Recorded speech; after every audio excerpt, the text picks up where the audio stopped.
आप ज्योतिराज सिंधिया जी।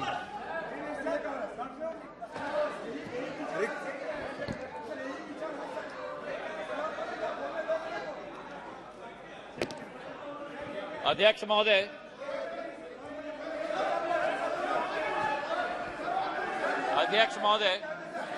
ज्योतिराज सिंधिया। आज मैं अपने एनडीए के गठबंधन को और प्रधानमंत्री जी को मैं धन्यवाद अर्पित करना चाहता हूं कि इस अविश्वास प्रस्ताव पर बोलने का मुझे मौका दिया। लेकिन जो ये दृश्य अध्यक्ष महोदय इस प्रजातंत्र के मंदिर में आज हम देख रहे हैं, जिस प्रजातंत्र के मंदिर में इस देश की संस्कृति, इस देश का सद्भाव,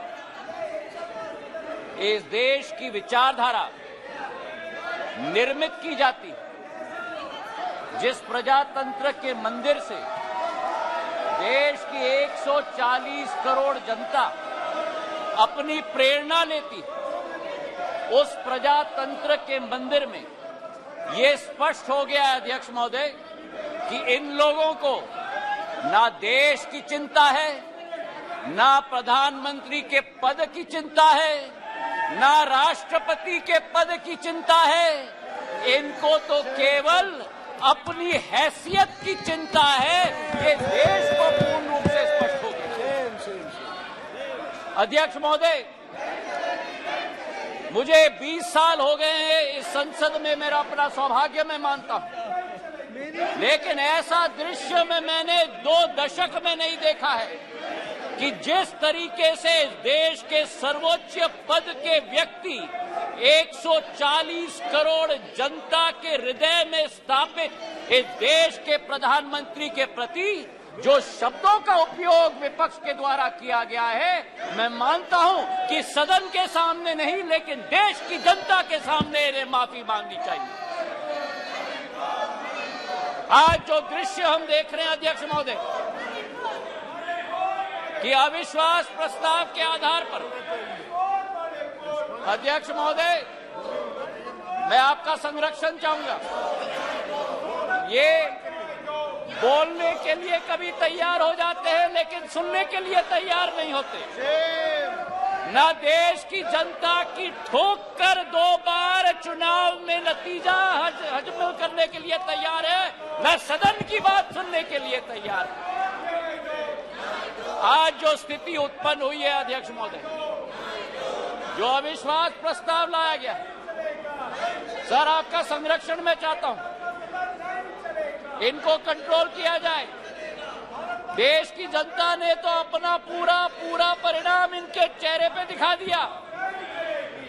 जो जनता के सामने नहीं कर पा रहे वो आज सदन में बैठ के कोशिश कर रहे हैं करने के लिए।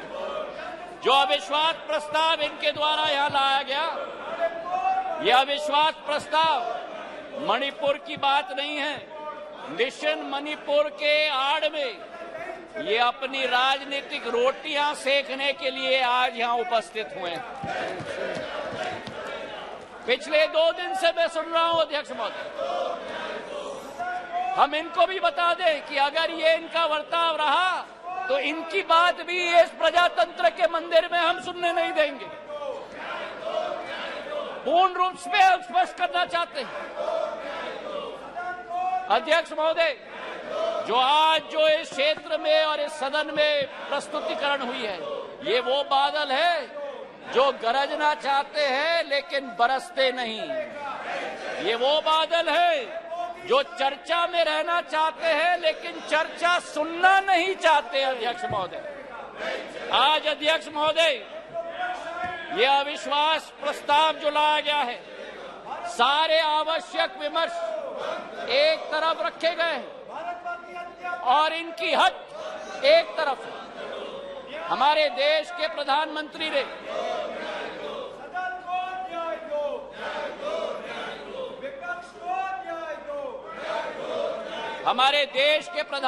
ने सभापति महोदय सदन के बाहर मणिपुर पर संवेदनशीलता के साथ बयान दिया, लेकिन इनका हट है कि बयान सदन के अंदर दें। गृह मंत्री जी ने यहां बैठकर दिन प्रतिदिन स्पष्ट किया कि जिस दिन जिस घंटे पे आप चर्चा करना चाहते हैं हम तैयार है करने के लिए, लेकिन 17 दिन इसी तरह ये सदन को इन्होंने चलने नहीं दिया। 17 दिन मजबूर करके स्थगित किया। और आज अध्यक्ष सभापति महोदय, मैं स्पष्ट करना चाहता हूं कि जो ये लोग मौन व्रत की बात करते हैं, मैं इनसे पूछना चाहता हूं, 1993 में जब मणिपुर की जातीय हिंसा में 750 लोगों की जान गई थी, तब तत्कालीन प्रधानमंत्री नरसिम्हा राव जी ने सदन के अंदर मौन व्रत क्यों धारण किया था? इसका जवाब ये दें। और केवल सन 1993 में नहीं, लेकिन 2011 में जब मणिपुर में 123 दिन ब्लॉकेड चला, जातीय हिंसा चली, तब उस समय में भी तत्कालीन प्रधानमंत्री मनमोहन सिंह जी ने सदन के अंदर मौन व्रत क्यों धारण किया था? इसका उत्तर भी ये लोग दें। तो सभापति महोदय, मैं आपसे पूछना चाहता हूं कि ये अगर दोगली राजनीति नहीं है, ये अगर पॉलिटिक्स ऑफ कन्वीनियंस नहीं है, तो क्या है? मैं पूछना चाहता हूं। आज सभापति महोदय, लोकतांत्रिक व्यवस्था पर मैं इनको भाषण नहीं दूंगा, लेकिन जो इनकी अवसरवादी सोच है उसका पर्दाफाश पूरे देश के जनता के समक्ष में रखना चाहता हूं। ये जो समूह है I.N.D.I.A. इस समूह में एक प्रोफेसर हैं जो मोरालिटी की बात करते हैं, सिद्धांतों की बात करते हैं, मूल्यों की बात करते हैं, लेकिन प्रतिनिधित्व वो एक ऐसे दल के करते हैं जिन्होंने भ्रष्टाचार की नई कीर्तिमान स्थापित की। इस I.N.D.I.A. समूह में एक ऐसी समूह की नेत्री है जिस समूह की नेत्री सोचती है कि कश्मीर को भारत के साथ जोड़ना सबसे बड़ी भूल है। ये इनका असली चरित्र है। मुझे लगता है आप बहाना ढूंढ रहे हैं बाहर जाने का। ये उचित नहीं है। ये उचित नहीं है। कार्यकर्ता ने आपने अविश्वास प्रस्ताव लाया, उसका उत्तर सुनिए आप। ये बिल्कुल मर्यादाहीन व्यवहार करना, उसके बाद वॉकआउट करना, ये लोकतांत्रिक संसदीय व्यवस्था की दृष्टि से उचित नहीं है। नो, बिल्कुल गलत बात है ये। आपका इस प्रकार से बहाना लेकर के बाहर जाना, ये बिल्कुल संसदीय व्यवस्था का अपमान है। ये बात कृपा करके नोट करिए आप लोग, प्लीज। Honourable minister, please.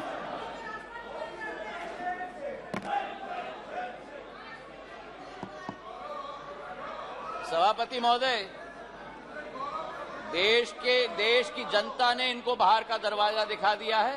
अब सदन से भी स्वयं बाहर जा रहे हैं।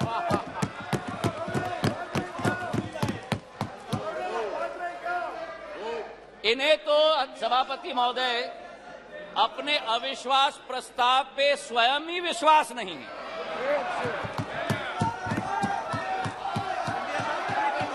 सुन लो, धैर्य रखो और सुन लो।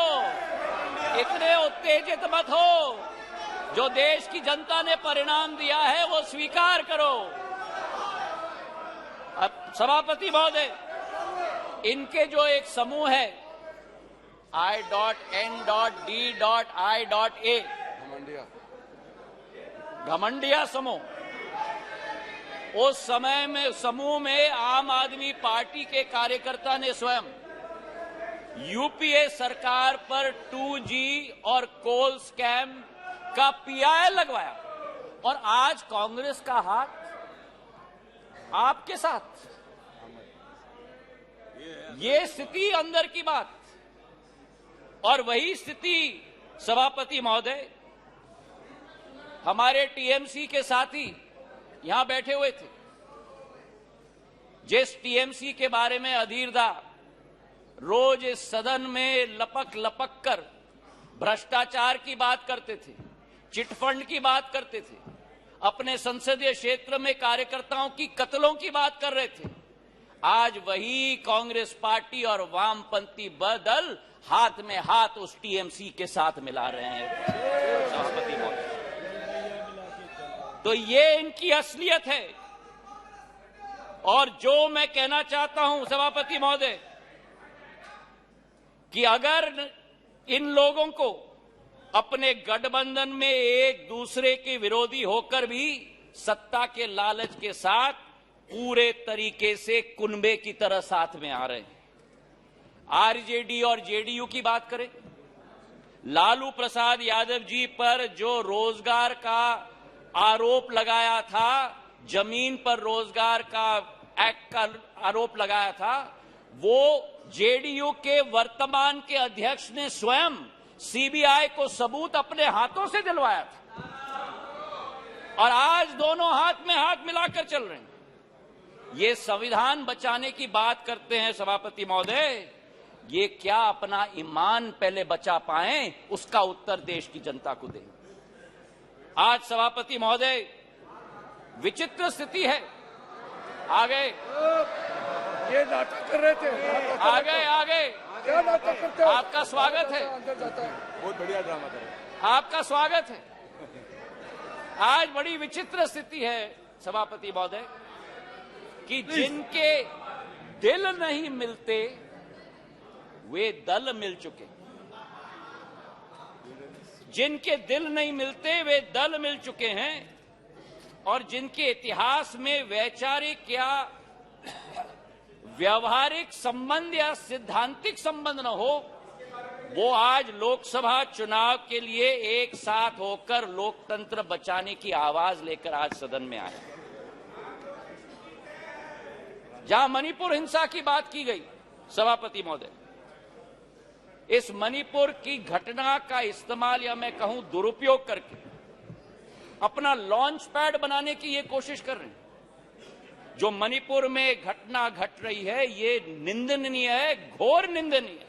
कोई भी भारतीय नागरिक इसका सपोर्ट नहीं कर सकता। हम सबके लिए ये घोर निंदनीय घटना है।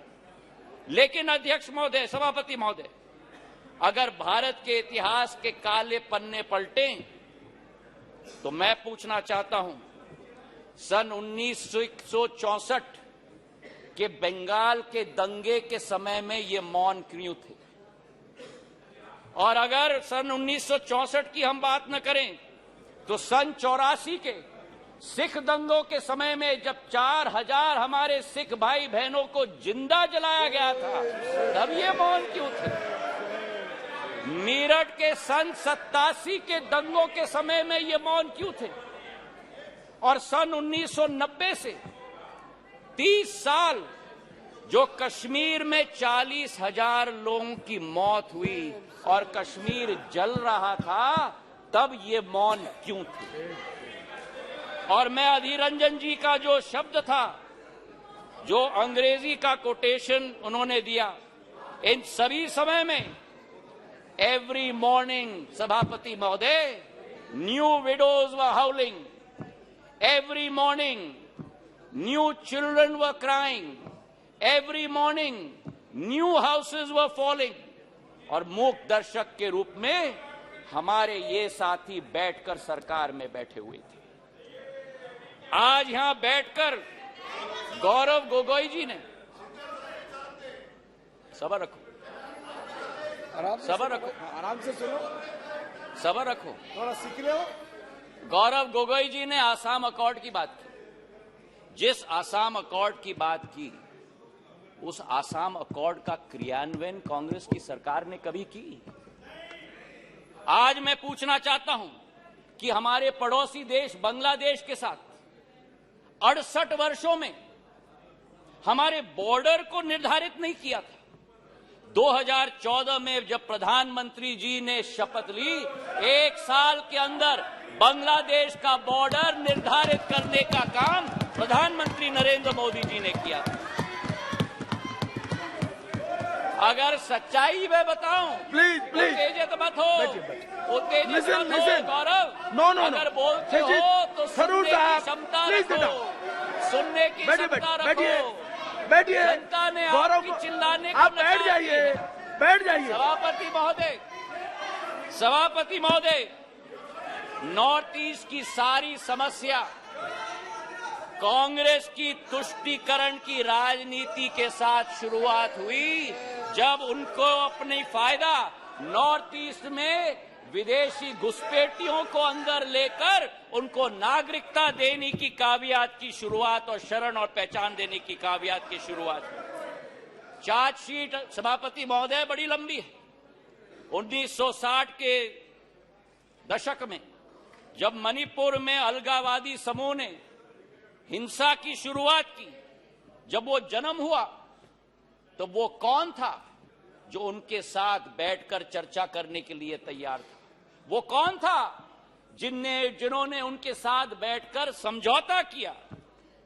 और आप भूल गए 1993 में जब 123 दिन मणिपुर जल रहा था, आपकी सरकार यहां भी थी, आपकी सरकार यहां भी थी, आपकी सरकार यहां भी थी और आपकी सरकार वहां भी थी। और आज आप मणिपुर के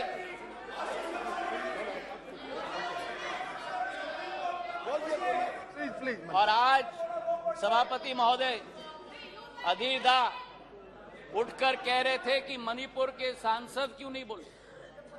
उस समय मणिपुर का सांसद इस सदन में रोते रोते हुए उनका वक्तव्य क्या था इस संसद में मैं पूछना चाहता हूं।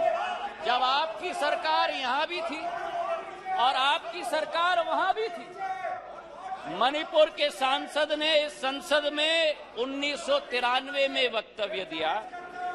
उन्होंने कहा, and I quote, the state government is helpless, it has no funds, the state government cannot even afford to purchase weapons for the security persons to fight the insurgents. Please, ये सुनिएगा, please think that Manipur is a part of this country. It affects the whole nation. शायद कांग्रेस के नेता को इन शब्दों को सुनना चाहिए था कल यहां भाषण देने के पहले। मुझे आज सभापति महोदय मुजफ्फर वारसी जी की शब्द याद आती और मैं कोट करना चाहता हूं, औरों के ख्यालात की लेते हैं तलाशी, औरों की ख्यालात की लेते हैं तलाशी और अपने गिरबान में झांका नहीं जाता। आज ये स्थिति उत्पन्न हो गई है। तथ्यों के आधार पर अगर हम बात करें, कल गृह मंत्री जी ने सदन में पूरा व्याख्यान दिया। इनके मंत्री संतरी न तंत्री एक बार भी मणिपुर गए। हमारे गृह मंत्री 3 दिन वहां रात दिन बिताए हैं। हमारे राज्य मंत्री ने 23 दिन, नित्यानंद राय जी ने मणिपुर में बैठकर स्थिति का जायजा लिया। आज राहत राशि वहां पहुंची है, अनाज पहुंचा है, वर्चुअल सिस्टम से स्कूल्स चल रही हैं, आर्मी की फोर्स पहुंची है, इवैक्यूएशन में हम मदद कर रहे हैं। जो भी हम लोग कोशिश कर रहे हैं, और आंकड़े की आप बात करते हो तो आंकड़े की पुष्टि करो। ये पिछले 9 साल मणिपुर में सबसे शांतिपूर्ण समय रहा है इंसर्जेंसी के दृष्टिकोण से। आपके 10 साल से 3 गुना कम इंसर्जेंसी हुई है और 6 गुना कम सिविलियन डेथ्स आज मणिपुर में हुआ है। सभापति महोदय, नॉर्थ ईस्ट की जब हम बात करते हैं, नॉर्थ ईस्ट की जब हम बात करते थे 1 दशक पहले, तो चित्र हमारे दिमाग में आता था, हिंसा का चित्र आता था, आतंक का चित्र आता था, अस्थिरता की चित्र आती थी। और उसके पीछे एक कारण है। उसके पीछे कारण यह है कि दशकों से जो सरकार रही थी उनकी सोच विचारधारा थी कि अगर बॉर्डर विलेजेस में और उत्तर पूर्वी क्षेत्र में अगर विकास किया तो वहां जागरूकता उत्पन्न होगी, इसलिए उन्हें विकास से वंचित रखा जाए। हमारे प्रधानमंत्री ने 2015 में देश के प्रधानमंत्री ने पहला कदम लिया। जो भी हिंसक संगठन थे मणिपुर के, उनके विरुद्ध सर्जिकल स्ट्राइक करके म्यांमार तक खदेड़ के भेज दिया था सभापति महोदय। और उसके बाद पहला कदम जो लिया, विकास व्यापक सोच के साथ, एक विचारधारा के साथ, उन्होंने एक विकास का मंत्र दिया सभापति महोदय, विकास का मंत्र दिया हीरा, क्योंकि उत्तर पूर्वीय क्षेत्र भारत का हीरा है। हीरा मतलब हाईवे, हीरा मतलब इंटरनेट, हीरा मतलब रेलवेज, हीरा मतलब एविएशन। और जिस उत्तर पूर्वी क्षेत्र में केवल 2500 करोड़ का रेलवे बजट होता था, आज 10,000 करोड़ रुपए का रेलवे बजट है। सभापति महोदय, आपको आश्चर्य होगा कि मेघालय जैसे राज्य को 100 साल इंतजार करना पड़ा जब तक प्रधानमंत्री नरेंद्र मोदी जी नहीं बने, कि मेघालय को अपने 100 साल में पहला स्टेशन मिला जब बीजेपी और एनडीए की सरकार। नागालैंड को 100 साल बाद शोकुवी में एक रेलवे स्टेशन, दूसरा रेलवे स्टेशन मिला। और इसी के साथ साथ जब यूपीए की सरकार थी, उस समय सड़क की प्रगति और विकास, गडकरी साहब यहां बैठे हुए हैं, 1.5 किलोमीटर प्रतिदिन की कछुआ चाल के आधार पर चलती थी। प्रधानमंत्री नरेंद्र मोदी जी और गडकरी जी की जोड़ी ने आज उत्तर पूर्वी राज्य में 3.5 किलोमीटर प्रतिदिन की रफ्तार से आज सड़क बनाने का काम किया। हाईवेज और ब्रिजेस की जाल बनी। किरेन रिजिजू के साथ मेरा प्रवास वहां हुआ है। हमने दोनों देखा है कि भारत में अगर पानी पर सबसे लंबा पुल बना है, तो अगर कहीं बना है तो ढोला सदय ब्रिज ब्रह्मपुत्र पर हमारे असम के राज्य में बना हुआ है। और उसी के साथ किसी ने कभी कल्पना नहीं की थी उत्तर पूर्वी राज्यों के बारे में, पर उत्तर पूर्वी राज्य को विश्व के साथ जोड़ने का अगर संकल्प किसी का रहा, तो भारत को म्यांमार और थाईलैंड के साथ सुपर हाईवे बनाने का काम प्रधानमंत्री नरेंद्र मोदी जी का रहा। मुझे तो आश्चर्य हुआ सभापति महोदय कि इनके अरुणाचल प्रदेश और सिक्किम,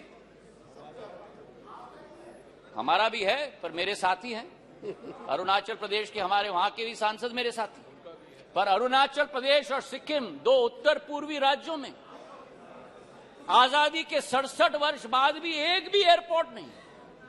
9 सालों में अरुणाचल में एक नहीं लेकिन 3 एयरपोर्ट, तेजू, पासीघाट और होलोंगी बनी है, और सिक्किम में पाक्योंग। जिस अरुणाचल प्रदेश में केवल 9 हवाई अड्डे थे, आज उस अरुणाचल प्रदेश में सभापति महोदय 17 हवाई अड्डे हैं। 17 हवाई अड्डे, जो 7 सिस्टर्स कहलाती थी, उस समय में ये 7 निग्लेक्टेड सिस्टर्स थी। लेकिन प्रधानमंत्री जी के आने के बाद आज उत्तर पूर्व में प्रधानमंत्री जी के पूर्वोदय के मंत्र के साथ विकास का एक नया उदय पूर्वोदय में हो रहा है। मुझे दुख भी हुआ सभापति महोदय, और मुझे आश्चर्य भी हुआ। हमारी कोशिश रहती है कि इस संसद में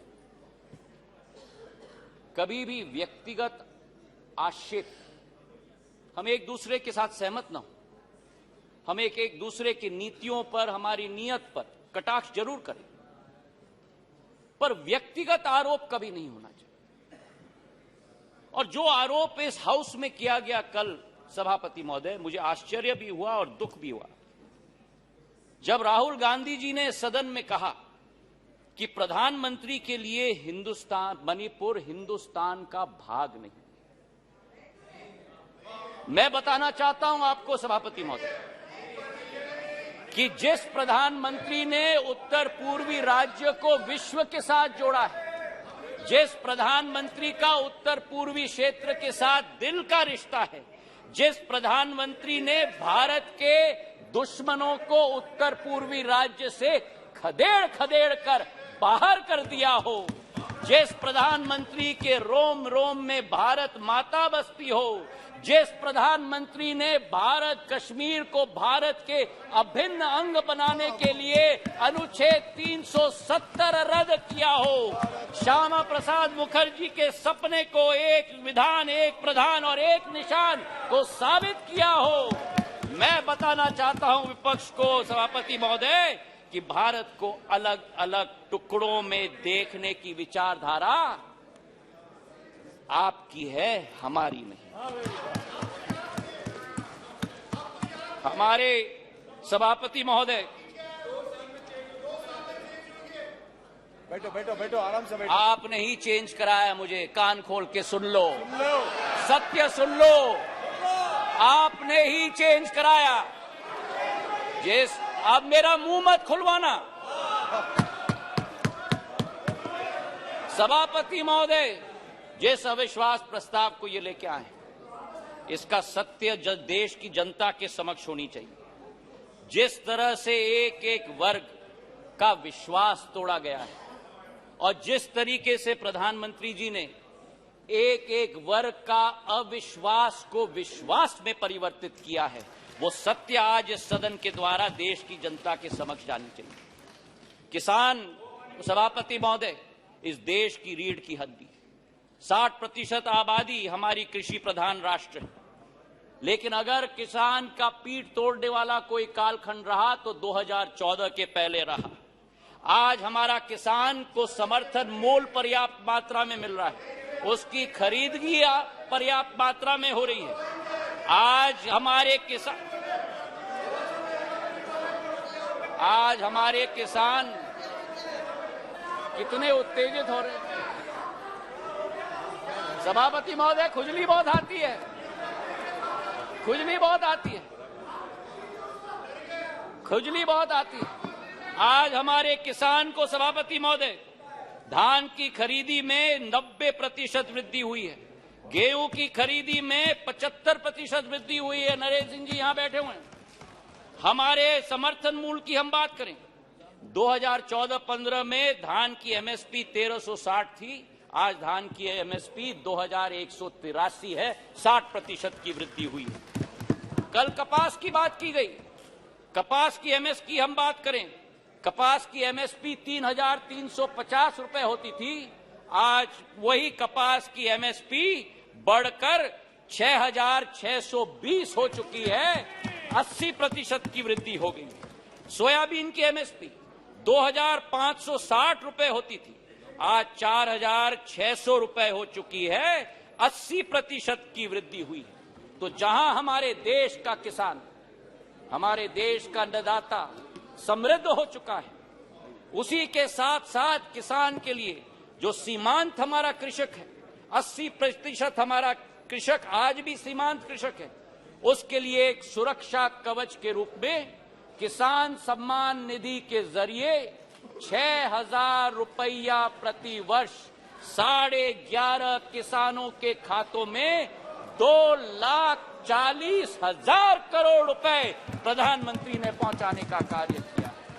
यही अंतर है तुष्टीकरण और संतुष्टीकरण के बीच में, सभापति महोदय।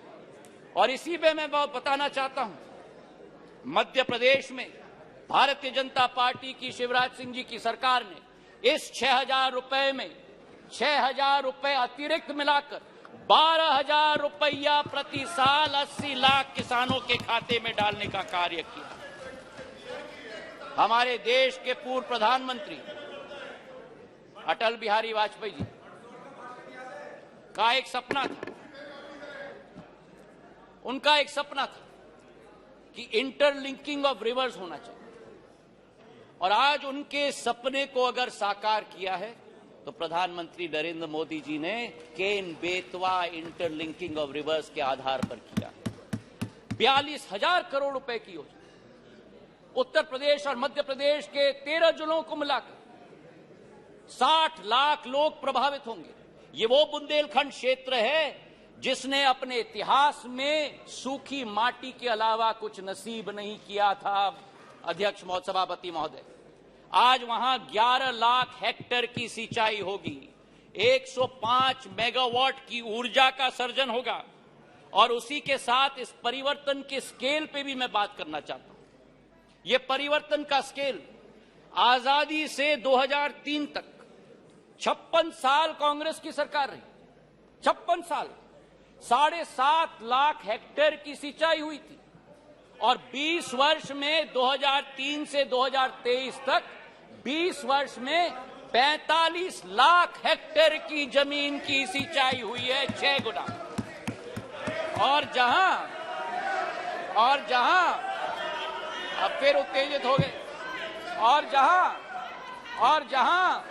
56 वर्ष में 7.5 लाख हेक्टेयर की सिंचाई की योजना दी, वहां प्रधानमंत्री नरेंद्र मोदी जी की सरकार ने एक योजना में 10.5 लाख हेक्टेयर की सिंचाई की योजना दिलवाई।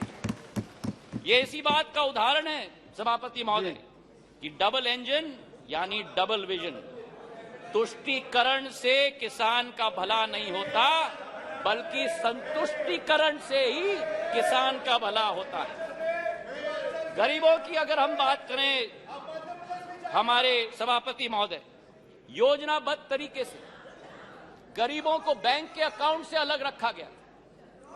हमारे देश के पूर्व प्रधानमंत्री ने कहा कि जब 1 रुपया भेजा जाता है केवल 15 पैसे खाते में पहुंचता है, मतलब 85 पैसे बिचौलियों की दुकान के आधार पर जाता है। आज हमारे प्रधानमंत्री के द्वारा, नरेंद्र मोदी जी के द्वारा 50 करोड़ जन धन अकाउंट स्थापित करके 25 लाख करोड़ रुपए गरीबों के खाते में डालने का कार्य किया गया है सभापति महोदय।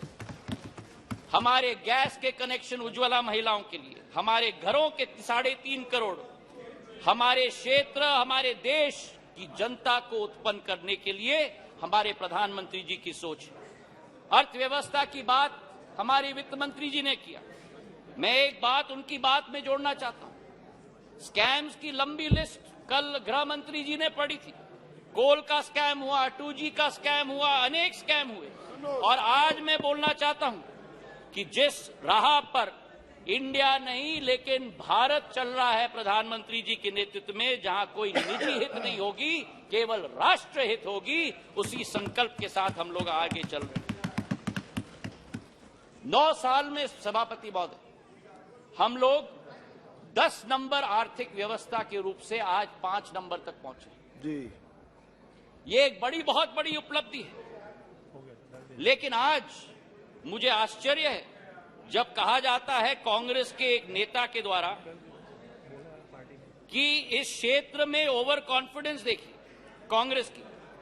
नेता बयान देते हैं कि सरकार चाहे किसी के भी हो, लेकिन भारत को तीसरी सबसे बड़ी अर्थव्यवस्था बनना तो अरिथमेटिक इनएविटेबिलिटी है। तो ये इनएविटेबिलिटी की गारंटी आपने 9 साल पहले क्यों नहीं दी? कांग्रेस की सरकार के समय आजादी से आज तक 67 वर्षों में हम लोग केवल 12 नंबर से 10 नंबर पर पहुंचे, और जब 9 साल में 10 नंबर से हम 5 पर पहुंच जाएं तो अरिथमेटिक इनएविटेबिलिटी बढ़ जाती है। ये दोगली नीति कहां से हुई? और आज हमारे दोस्त अमोल कोले जी ने पर कैपिटा इनकम की बात उठाई। मुझे खुशी है उन्होंने उठाई। आपको आश्चर्य होगा सभापति महोदय ये सुनते हुए कि भारत 67 सालों में भी सब साउथ अफ्रीका की पर कैपिटा इनकम को हमने पार नहीं किया। जब इनकी सरकार होती थी 9 साल में पर कैपिटा इनकम आज डबल हो चुका है सभापति महोदय। हमारी सोच और विचारधारा, बैंकिंग सेक्टर की हम बात करें, बैंकिंग सेक्टर देश की रीढ़ की हड्डी होती है, और लोन्स तो इनके समय में बच्चों का खेल हो गया था। एक कहावत थी कि फोन पर लोन, ये स्थिति हो गई थी। 5.5 लाख करोड़ से ज्यादा एनपीए का पहाड़ छोड़ के गए थे। आज उसकी सफाई अरुण जेटली जी ने और निर्मला सीतारमण जी ने करके देश को आगे बढ़ने के लिए कैपेक्स की एक नई रचना की शुरुआत की। कभी हम कल्पना कर सकते थे कि भारत में 10 लाख करोड़ रुपए का कैपेक्स का प्रोग्राम होगा और इंफ्रास्ट्रक्चर का कैपेक्स का प्रोग्राम भी ऐसे कि 10 साल में 15,000 किलोमीटर की रेलवे लाइन बनी और एनडीए सरकार के समय में 26,000 किलोमीटर की रेलवे लाइन बनी। हाईवे की निर्माण की बात करें तो 67 वर्षों में 91,000 किलोमीटर के हाईवे और 9 वर्षों में, गडकरी साहब जी यहां बैठे हैं, 55,000 किलोमीटर की हाईवे 9 सालों में 1,45,000 किलोमीटर की हाईवे बनी। और यही स्थिति सिविल एविएशन के क्षेत्र में 74 एयरपोर्ट 67 वर्षों में और 148 एयरपोर्ट 9 वर्षों के अंदर। और इसी के साथ जो हमारा पावर डेफिसिट कंट्री था आज पावर सरप्लस हो गया। हम लोग स्टील इंपोर्टर होते थे, आज स्टील एक्सपोर्टर बन गए। 216 गीगावाट से 420 गीगावाट पर पहुंच चुके हैं। कोल के मामले में 565 बिलियन टन से 900 मिलियन टन और इस वर्ष 1 बिलियन टन का उत्पादन देश करेगा कोल का। सभापति महोदय, मैं ये कहना चाहता हूं कि ये अरिथमेटिक इनएविटेबिलिटी नहीं है। आज भारत जो 2014 में 5 मिनट और 2014 में दूसरे देशों पर निर्भर होता था, प्रधानमंत्री जी ने आत्मनिर्भरता का सिग्नल दिया। जिस देश में हम लोग झोली निकालकर वैक्सीन की भीख मांगते थे, आज उसी भारत में 2 वैक्सीन का आविष्कार होता है और उत्पादन होता है। 220 करोड़ टीके लगते हैं, कोविन का एप्लीकेशन लगता है, एप्पल से एयरबस मैन्युफैक्चरिंग फैसिलिटी लगा रही है, सेमीकंडक्टर से चंद्रयान 3। आज भारत का तिरंगा झंडा भारत में नहीं, विश्व में नहीं, चांद पर लगाने का संकल्प प्रधानमंत्री जी का है। ऑटो के सेक्टर में 7 नंबर से 3 नंबर, टेलीकॉम के सेक्टर में 12 नंबर से 2 नंबर। ये अरिथमेटिक इनएविटेबिलिटी नहीं है, ये सशक्त नेतृत्व और दक्षतापूर्ण सरकार का परिणाम है। मेरे सभापति महोदय, प्रधानमंत्री जी का संकल्प है कि तीसरी पारी में भारत में वर्ल्ड क्लास इंफ्रास्ट्रक्चर गांव-गांव तक हम पहुंचाएंगे। ये मोदी जी की गारंटी है। तो आज सभापति महोदय, ये स्वच्छ इंडिया अभियान की बात कर रहे हैं। ये कहते हैं कि नफरत के बाजार में मोहब्बत का दुकान लाएंगे। इनका दुकान तो भ्रष्टाचार का दुकान है, झूठ का दुकान है, तुष्टीकरण का दुकान है, अहंकार का दुकान है। केवल का नाम दुकान का बदलते हैं, सामान वही। राहत इंदारी जी के शब्द मुझे याद आते हैं कि नए किरदार आते जा रहे हैं मगर नाटक पुराना चल रहा है।